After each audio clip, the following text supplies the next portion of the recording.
Hi guys! Welcome back to my channel. If you are new here, please feel free to subscribe down below and hit the little bell so you're always notified when I post. And if you are a returning subscriber, then welcome back. I'm so happy to have you here. If I look exactly the same as I did in my last video, it's because I'm filming it literally 5 minutes after I filmed the last one, so yeah. I do not normally post videos like this. As you know by now, I am a broken record. My camera is gone, deceased, somewhere, I don't know where it is, and until I have it back or I get a new camera, this is what it's gonna be, and I'm really sorry about that, but that's just how it has to be. So, I just filmed a video, I will link it below, that is about why I'm dating a meat eater, why I'm dating somebody who's not vegan. And along with that, I wanted to talk about, while we're on the subject, I wanted to talk about the cons of dating a non-vegan, because there are a lot. And I wanted to kind of talk about it because it's a struggle if you're a straight female in the vegan community to find straight vegan guys. Especially if you live in a place where there aren't vegan seminars once a year, or things like that, like meetups. It's tough to find a vegan boyfriend, so you might have to dip into the non-vegan pool, which I would actually highly recommend because my boyfriend's amazing. So, without further ado, let's kind of get into the cons of dating a non-vegan. So, the first one you don't necessarily have to do, so it's not necessarily a con for everybody, but I choose to do it, which is preparing non-vegan foods for your partner, such as meat, dairy, eggs, fish, etc. I do this for my boyfriend every single day, and a lot of people would say I would never cook meat for a meat eater, like I would never do that, and I've said the same thing, and I meant it at the time. But once you're actually in the situation, that's one of the ways that I show love, is by making things for people and cooking for them and giving them things. That's how I show love, and that's also how one of the ways that my boyfriend receives love. He's like, wow, she made me breakfast. She loves me, you know what I'm saying? So you don't necessarily have to cook for your partner, but it would be kind of crappy if you guys always ate separate meals, and it just, I don't know, that does, you know what I mean? Like, so it is a con. I would view that as a con because it's not fun touching pork sausage raw and like cracking eggs and yuck, gross. But I do it because I love him. And then another con along those lines is not being able to share your food all the time. When you're dating a vegan, it's super nice because you can be like, you get this vegan burger, I'll get this vegan burger, we'll cut them in half, swap them, that kind of thing. But when you're dating a non-vegan, you can't share their food, and they probably don't want to share your food, but you can make them do that anyway. But yeah, I mean, it's frustrating because there have been so many times where my boyfriend has been like, hey, try this, and I'm like, no. And being totally honest, there have been times where it really makes him happy when I do try his things, so there will be times where I'll take a little sip or something of a non-vegan beverage, or take a little bite out of a non-vegan pastry or something if he really wants me to try it. And I will do that, but I've never with meat, ever, only ever with like things that might have dairy or things that might have eggs in them.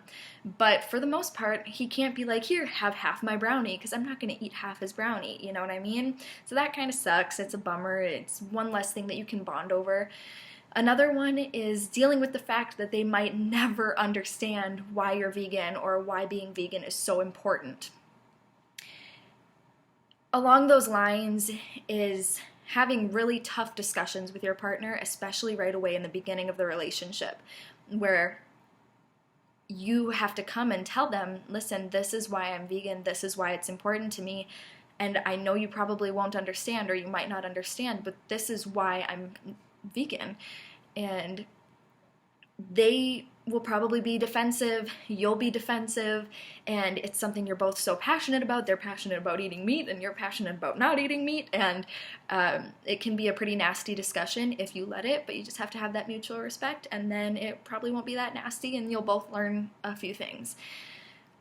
Then there's the family and friends. Their family and friends will probably not understand you and think that you're really high maintenance at first.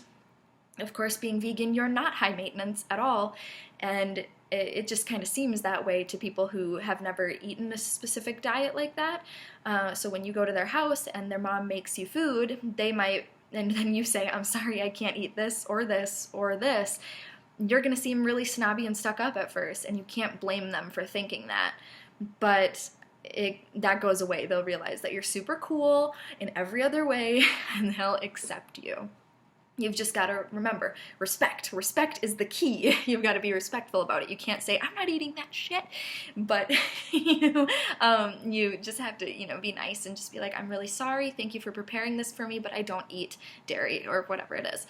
The next thing is that you'll have to occasionally buy non-vegan food items. Well, this, again, you might not do this, but I choose to do this because I just do, whatever. So sometimes I buy non-vegan food items. Like if I really am like, you know what, my boyfriend's great today, I'm gonna buy him a Snickers because that's his favorite, or something like that.